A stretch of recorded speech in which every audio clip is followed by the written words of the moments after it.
សំ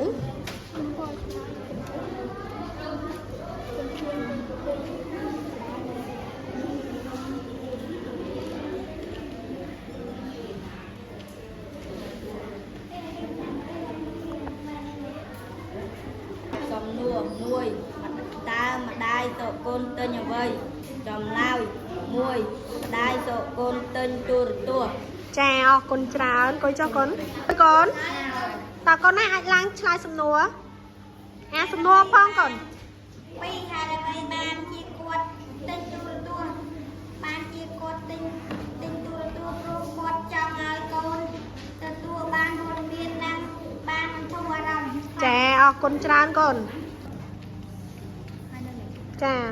3តើសុគន្ធធ្វើដូចម្ដេចដើម្បីប្រើទូរទស្សន៍បានចម្លើយ3សុគន្ធ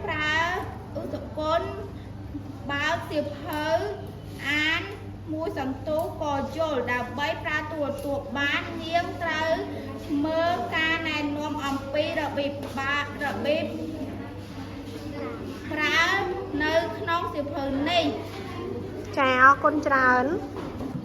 4តើការណែនាំក្នុងអត្ថបទដំណាលនេះនិយាយអំពីអ្វីចម្លើយ4ការណែនាំនៅក្នុងអត្ថបទដំណាលនេះនិយាយអំពីរបៀបប្រើទូរទស្សន៍ចាអរគុណច្រើន5ការណែនាំតើការណែនាំនេះមានប៉ុន្មានជំហានចម្លើយការណែនាំនេះមាន4ជំហានទី1ដំបូងជំហានទី2បន្ទាប់មកជំហានទី3បន្ទាប់មកទៀតជំហានទី4ជាចុងក្រោយចាអរគុណច្រើនសំណួរ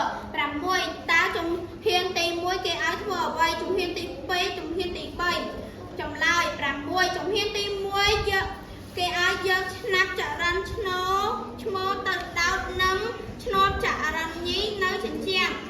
ជំហានទី2ចុចប៊ូតុងនៅលើប្រដាប់បញ្ជាដើម្បីបើកទូរទស្សន៍ជំហានទី3ចុចលេខ